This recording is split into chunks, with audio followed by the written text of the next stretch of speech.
അപ്പൊ ഗൈസ് ഇതാണ് കേട്ടോ ഗേറ്റ് വേ ഓഫ് ഇന്ത്യ. എന്താല്ലേ അടിപൊളിയല്ലേ? ഇന്ത്യയിലെ തന്നെ വർണ്ണവിസ്മയമായ താജ് ഹോട്ടലിന്റെ നേരെ ഫ്രണ്ടിൽ ഈ കാണുന്നുണ്ടോ, ഇതാണ് സെൻട്രൽ ബാങ്ക് ഓഫ് ഇന്ത്യ. അതവിടെ എഴുതി വെച്ചോണ്ട് എനിക്ക് മനസ്സിലായി.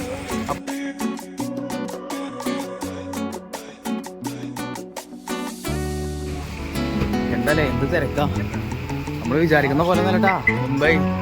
Mumbai city very very അധോലോകം.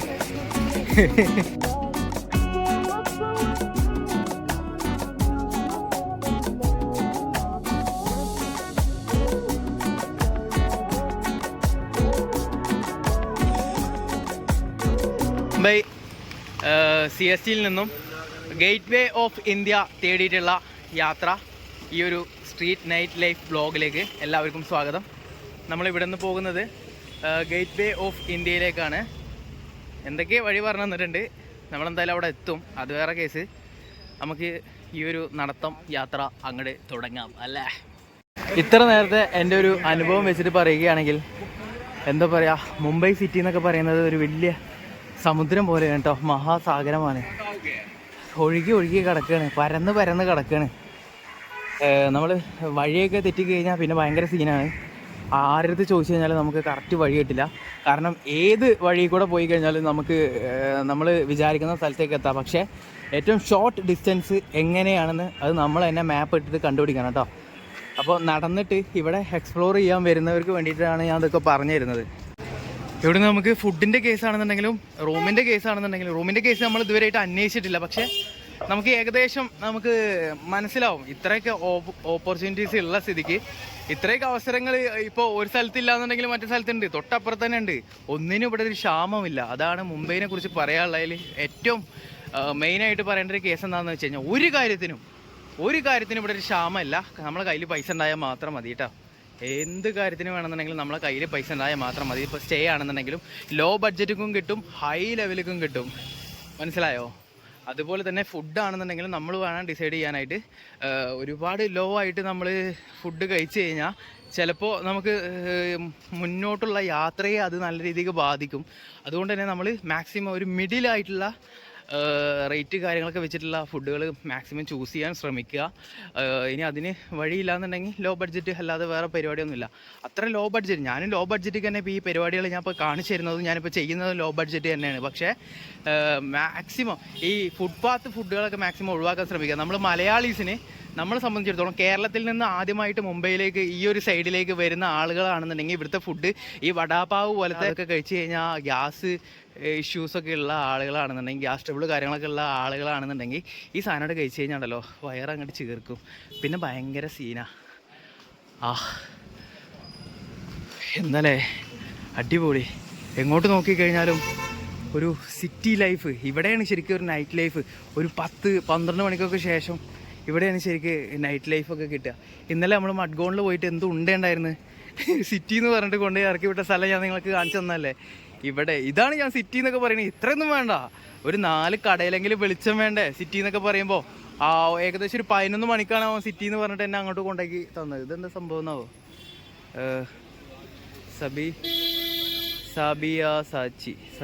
അപ്പം നമ്മൾ ആ റോഡ് നേരെ വന്നിട്ട് ഇതുപോലുള്ളൊരു ജംഗ്ഷനിലാണ് വന്നെത്തിയിട്ടുള്ളത്.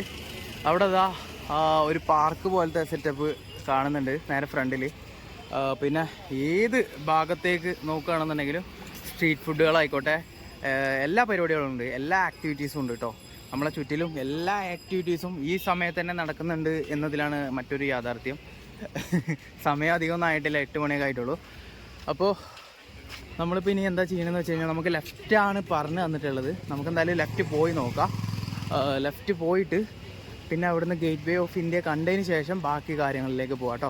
നമ്മളിന്ന് എവിടെ സ്റ്റേ ചെയ്യും, നമ്മളിന്ന് എന്താണ് ഇനി ബാക്കിയുള്ള പരിപാടികൾ എങ്ങനെയാണ് ഏതാണെന്നൊക്കെ നമുക്ക് ആ ഒരു ഡെസ്റ്റിനേഷൻ കവർ ചെയ്തതിന് ശേഷം നമുക്ക് തീരുമാനിക്കാവുന്നതാണ്. ഈ കാണുന്നുണ്ടോ, ഇതാണ് സെൻട്രൽ ബാങ്ക് ഓഫ് ഇന്ത്യ. അതവിടെ എഴുതി വെച്ചുകൊണ്ട് എനിക്ക് മനസ്സിലായി. അപ്പോൾ ഇതാണ് സെൻട്രൽ ബാങ്ക് ഓഫ് ഇന്ത്യ. എന്താല്ലേ, ഇതാണ് സെൻട്രൽ ബാങ്ക് ഓഫ് ഇന്ത്യ. നമുക്ക് आरतलिंग चोई का भैया गेटवे ऑफ इंडिया किधर है? गेटवे गेटवे इधर जाओ, एकदम सीधा जाना, गेटवे आ जाएगा। हाँ सीधा, ओके ठीक है. കണ്ടോ ആദ്യം പറഞ്ഞ അങ്ങോട്ട്, പിന്നെ പറഞ്ഞ ഇങ്ങോട്ട്. ഇതിലേതാന്നാവോ? പോയി നോക്കിയാൽ തന്നെ അറിയാൻ പറ്റുള്ളൂ.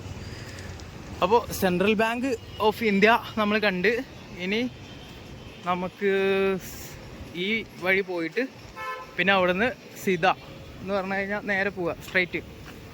അങ്ങനെയാണെന്ന് തോന്നുന്നു. ഇതുവരെ എനിക്ക് അങ്ങനെയാണ് തോന്നിയത്, മനസ്സിലാക്കിയത്.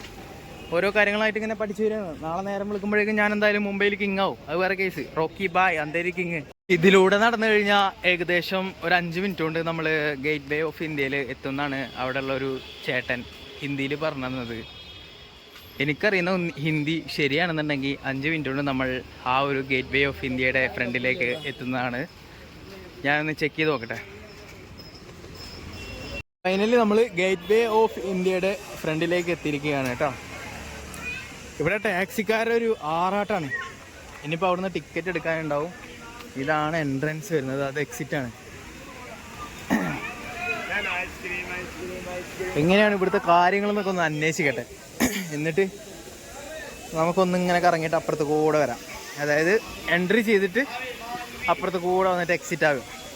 അങ്ങനെ അവിടെ നമുക്ക് കുറച്ച് ചെക്കിങ് കാര്യങ്ങളുണ്ട് കേട്ടോ. അതായത് നമ്മളെ ബാഗ് മറ്റേ കുന്ത്രാണ്ടത്തിൻ്റെ ഉള്ളിൽ കൂടെ ഒന്ന് കടത്തി വിടണം. എന്നിട്ട് നമ്മൾ ഇങ്ങോട്ട് എൻട്രൻസ് ആ വഴി നേരെ കണ്ട് കയറി വന്നു കഴിഞ്ഞാൽ നമുക്ക് ഈ ഒരു ഗേറ്റ് വേ ഓഫ് ഇന്ത്യയിലേക്ക് എൻട്രി ചെയ്യാം. അതിന് പ്രത്യേകിച്ച് ടിക്കറ്റ് കാര്യങ്ങളൊന്നും വാങ്ങുന്നില്ല. ഇവിടെ ഒരുപാട് ആൾക്കാർ ഫോട്ടോ വേണോ എന്നൊക്കെ ചോദിക്കുന്നുണ്ട്. ആഹാ, അതായിരിക്കും താജ് ഹോട്ടൽ കേട്ടാ. അപ്പോൾ ഗൈസ് ഇതാണ് കേട്ടോ ഗേറ്റ് വേ ഓഫ് ഇന്ത്യ. അപ്പുറത്ത് ബാക്ക് സൈഡ് വരുന്നത് കടലാണ്, സമുദ്ര ഹേ. ഇവിടെ പണികളൊക്കെ നടന്നുകൊണ്ടിരിക്കുകയാണ് കേട്ടോ. ഇവിടെ ഒരുപാട് ആൾക്കാർ എന്താ പറയുക ലൈവായിട്ട് ഫോട്ടോ ഒക്കെ എടുത്തിട്ട് പ്രിൻ്റ് കാര്യങ്ങളൊക്കെ കൊടുക്കുന്നുണ്ട്. 50 രൂപയാണ് അതിൻ്റെ ചാർജ് വരുന്നത്. ഇനിയിപ്പോൾ ഫോണിലേക്ക്, അതായത് മെയിലിലേക്ക് അയച്ചു തരാനാണെന്നുണ്ടെങ്കിൽ നമ്മൾ 30 രൂപ കൊടുത്താൽ മതി. നമുക്ക് എപ്പോൾ വേണമെങ്കിലും പ്രിൻ്റ് എടുക്കാമല്ലോ, വിഷയമല്ലാത്ത കേസാണ്. 30 രൂപക്ക് നമുക്ക് ഒരു ഫോട്ടോ, അതായത് ഒന്നില്ലെങ്കിൽ താജ് അല്ലെങ്കിൽ ഗേറ്റ് വേ ഓഫ് ഇന്ത്യ 30 രൂപ. ഇനിയിപ്പോൾ രണ്ടും വേണമെന്നുണ്ടെങ്കിൽ 60 രൂപ. നമ്മളെന്തായാലും അങ്ങോട്ട് പോവാണ് കേട്ടോ. താജ് ഹോട്ടലിൻ്റെ ആ ഒരു സൈഡിലേക്ക് പോവാണ്. അവിടെ നിന്നുള്ള മനോഹരമായിട്ടുള്ള കടലിൻ്റെ ആ ഒരു ദൃശ്യങ്ങളും കാര്യങ്ങളൊക്കെ നമുക്ക് കാണാം. അതിന് മുന്നേ ആയിട്ട് ഒന്ന് നോക്കിയാൽ എത്ര ജനങ്ങളല്ലേ, എത്ര ആൾക്കാരാണ്. ഇവിടെ മെയിനായിട്ടുള്ള പരിപാടി എന്താണെന്ന് വെച്ച് കഴിഞ്ഞാൽ ഒരു 150 അല്ല, അതിൻ്റെ അപ്പുറത്തേൻ്റെ ആൾക്കാർ ഇവിടെ ഫോട്ടോ എടുക്കാനായിട്ട് നടക്കുന്നുണ്ട്. അതായത് ആ വൈറ്റ് ഷർട്ട് ഇട്ടിട്ട് ടാഗ് ഇട്ടിട്ട് നടക്കുന്ന ആൾക്കാരൊക്കെ കണ്ടോ. ഈ ഒരു സൈഡിൽ തന്നെ നിങ്ങൾ നോക്കിക്കോ, എത്ര ആൾക്കാരുണ്ടെന്ന് നോക്കിക്കോ. ഇവിടെ നോക്കിക്കോ. ആ വൈറ്റ് ഷർട്ട് മൊത്തം ഫോട്ടോ എടുക്കുന്നതിന് വേണ്ടിയിട്ടാണ് കേട്ടോ. അപ്പോൾ അവരെന്നെ ഉണ്ട് ഒരു 100-150 ആൾക്കാർ. അപ്പോൾ ഇങ്ങോട്ട് ഇത്രയും ആൾക്കാർ, ഈ ഒരു ജനസാഗരം എന്തിനു വേണ്ടിയിട്ടാണ് വന്നിരിക്കുന്നതെന്ന് വെച്ച് കഴിഞ്ഞാൽ, ഇത് കാണാൻ വേണ്ടിയിട്ട് വരുന്നത് ഒരു 30%, 70% പർപ്പസ് എന്താണെന്ന് വെച്ച് കഴിഞ്ഞാൽ ഫോട്ടോ ഒക്കെ എടുത്തിട്ട് നല്ലൊരു സ്റ്റാറ്റസൊക്കെ വാട്സപ്പിലിടുക. Gateway of India, Taj hotel, അങ്ങനെ വലിയ സംഭവമാക്കല്. അപ്പോൾ നമ്മളെ സംബന്ധിച്ചിടത്തോളം അങ്ങനെ ഒരു ഫോട്ടോ എടുക്കേണ്ട ആവശ്യമില്ല. അഹങ്കാരത്തിൻ്റെ ഭാഗമായിട്ട് പറയണതല്ല. നമ്മളിപ്പോൾ എന്താ പറയുക, ഇതുപോലെ ഒരു ഫോട്ടോ എടുത്തിട്ട് ഒരു സ്റ്റോറി വാട്സപ്പിൽ ഇട്ട് കഴിഞ്ഞാൽ അത് ചിലപ്പോൾ 4 ദിവസം കഴിഞ്ഞാൽ അതങ്ങോട്ട് പോകും. പക്ഷേ കാലങ്ങളോളമല്ല. ഇനിയിപ്പോൾ ആരൊക്കെ കണ്ടാലും കണ്ടില്ലെങ്കിലും എന്തെന്നെ സംഭവിച്ചില്ലെങ്കിലും കാലങ്ങളോളം എൻ്റെ ഈ യാത്രയും ഈ ഒരു കാഴ്ചകളും എൻ്റെ ചാനലിൽ പോകുന്നത് വരെ ചാനലുണ്ടാവും ഓർമ്മയ്ക്കായിട്ട്. എന്നെ സംബന്ധിച്ചിടത്തോളം ഞാൻ എന്തിനപ്പോൾ ഫോട്ടോ എടുക്കുന്നത്, അതിൻ്റെ ആവശ്യം വരുന്നില്ലല്ലോ. That's enough. ഈ ഒരു സൈഡിലേക്ക് വന്നു കഴിഞ്ഞാൽ ഒരുപാട് ബോട്ടുകളൊക്കെ ഇവിടെ നിർത്തിയിട്ടുണ്ട് കേട്ടോ. ഇവിടെ ദാണ്ടെ ഒരുപാട് ബോട്ടുകളൊക്കെ നിർത്തിയിട്ടായിട്ട് കാണുന്നുണ്ട്. ചിലപ്പോൾ ഡേ ടൈമിന് സഫാരി നടത്തുന്ന ബോട്ടുകളാവാതിരിക്കാം കേട്ടോ. കുറച്ച് ബോട്ടുകളിവിടെ കാണുന്നുണ്ട്. അപ്പോൾ ഇവിടുന്ന് ബോട്ടുകൾ എടുക്കുന്നുണ്ട് കേട്ടോ. ലാസ്റ്റ് ബോട്ട് വരാനിരിക്കുന്നതുള്ളൂ. പക്ഷേ ആ ബോട്ടിലേക്കുള്ള ആൾക്കാരൊക്കെ ഇവിടെ ഓൾറെഡി സെറ്റ് ആയിട്ടുണ്ട്. 100 രൂപയാണ് ഇവിടുന്ന് ചാർജ് വരുന്നതെന്നാണ് ഞാനിവിടെ ഒരു ബയ്യാനോട് സംസാരിച്ചപ്പോൾ എനിക്കറിയാൻ കഴിഞ്ഞ കേട്ടോ. 100 രൂപ ചാർജിൽ നമ്മളൊന്ന് നൈസായിട്ട് നമ്മൾ മറൈൻ ഡ്രൈവിലൊക്കെ പോയി കഴിഞ്ഞാൽ ജസ്റ്റ് ഒന്ന് റൗണ്ട് അടിച്ചിട്ട് കൊണ്ടുവരില്ലേ, അതാണ് പരിപാടി. നമുക്കെന്തായാലും താജ് ഹോട്ടലിൻ്റെ ഭാഗത്തേക്ക് ഒന്ന് ചലിക്കാം. അപ്പോൾ നമ്മുടെ നെക്സ്റ്റ് ഡെസ്റ്റിനേഷൻ നൈസായിട്ട് താജ് ഹോട്ടലിലേക്ക് അടുക്കാൻ തുടങ്ങിയിട്ടുണ്ട്. നമ്മൾ അടുത്ത ലക്ഷ്യം താജ് ഹോട്ടൽ. ഇതിലേക്ക് പോയിട്ട് അതിലേക്ക് കടന്നിട്ട് അപ്പുറത്തുകൂടെ പോയി കഴിഞ്ഞാൽ താജ് ഹോട്ടൽ. ഇതന്നെ ഈ കാണുന്ന തന്നെ. हाँ 20 रुपया 20 रुपये के इतने फ्रूट्स है टूटा। मेरे को नहीं चाहिए भैया।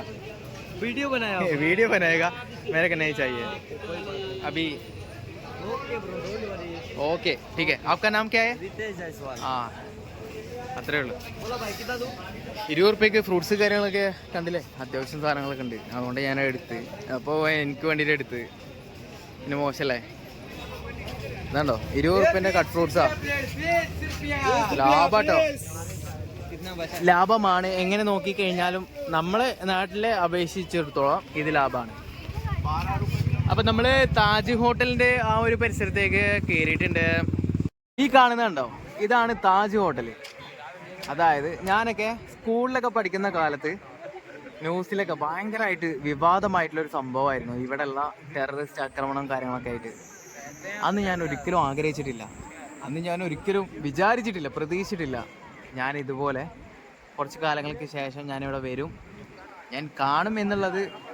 Okay, it's okay fine, but ഞാൻ നിങ്ങളെ കാണിക്കുമെന്നുള്ളത് ഞാൻ ഒരിക്കലും പ്രതീക്ഷയില്ലാത്തൊരു കാര്യമാണ്. അപ്പോൾ താജ് ഹോട്ടൽ ഇതാ നിൽക്കുന്നു, ഗേറ്റ് വേ ഓഫ് ഇന്ത്യ ഇതാ നിൽക്കുന്നു. സമുദ്ര ഹേ അടിപൊളിയല്ലേ. ഇന്ത്യയിലെ തന്നെ വർണ്ണവിസ്മയമായ താജ് ഹോട്ടലിൻ്റെ നേരെ ഫ്രണ്ടിൽ, അത് കറക്റ്റ് ഫ്രണ്ട് സൈഡ് കേട്ടോ. ഞാൻ അവിടെ നിൽക്കുന്നത് കറക്റ്റ് ഫ്രണ്ട് സൈഡിൽ.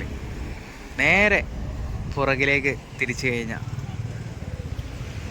കടല്. അങ്ങോട്ട് നോക്കിയ വേറൊരു ലെവല് ഫീല്. ഇതിപ്പോൾ കടൽ കലങ്ങി നിൽക്കണത് എന്താ സംഭവം എന്ന് വെച്ച് കഴിഞ്ഞാൽ മഴയല്ലേ, അതിൻ്റെ ഭാഗമായിട്ടാണ്. വേറൊരു ലെവല് ഫീൽ ഇട്ടാ. ഇവിടെ നിൽക്കാൻ തന്നെ കുറച്ച് നേരം നിൽക്കുമ്പോൾ തന്നെ ഭയങ്കര ഒരു ഫീലാണ്. അതിനി ഒന്നും വേണ്ട, ഈ ഒരു ആംബിയൻസും ഈ ഒരു തേങ്ങയുടെ മൂടൊന്നും വേണ്ട, പക്ഷേ ഈ ഒരു ലൈറ്റും സെറ്റപ്പും വേണം, ഈ ഒരു കടലും വേണം, എന്നാൽ തന്നെ വേറെ ലെവലാണ്. Gate way of India. അപ്പം നമുക്ക് തിരിച്ചു പോവാം അല്ലേ. അപ്പോൾ ഒരുപാട് കഷ്ടപ്പെട്ടിട്ട് നിങ്ങളുടെ മുന്നിലേക്ക് എത്തിക്കുന്ന വീഡിയോസുകളാണ്. ഇതുവരെയായിട്ട് എന്താ പറയുക, എവിടെ എത്തിയിട്ടില്ല. ഒന്നും പ്രതീക്ഷിച്ചിട്ടോ ഒന്നും നേടിയിട്ടോ അല്ല ഈ കാണിച്ചു കൂട്ടുന്നതോ നിങ്ങളുടെ മുന്നിലേക്ക് എത്തിക്കുന്നതോ. അപ്പോൾ കാണുന്നവരുടെ ശ്രദ്ധയ്ക്ക്, എന്നെ ഇഷ്ടപ്പെടുന്നവരുടെ ശ്രദ്ധയ്ക്ക് ഒന്ന് ജസ്റ്റ് വീഡിയോ കണ്ടു കഴിഞ്ഞാൽ ലൈക്കൊക്കെ ചെയ്ത് ഒന്ന് കമൻ്റൊക്കെ ചെയ്തിട്ട് ഒന്ന് ഉഷാറാക്കുക, ഷെയറൊക്കെ ചെയ്തിട്ട് ഒന്ന് ഉഷാറാക്കുക. അങ്ങനെയാണെന്നുണ്ടെങ്കിൽ മാത്രമേ നമ്മൾ വ്യാപിക്കുള്ളൂ. വ്യാപിച്ചാൽ മാത്രമേ നമ്മൾ ഇതുപോലെ ഇന്ത്യ മുഴുവനായിട്ട് കാണത്തുള്ളൂ.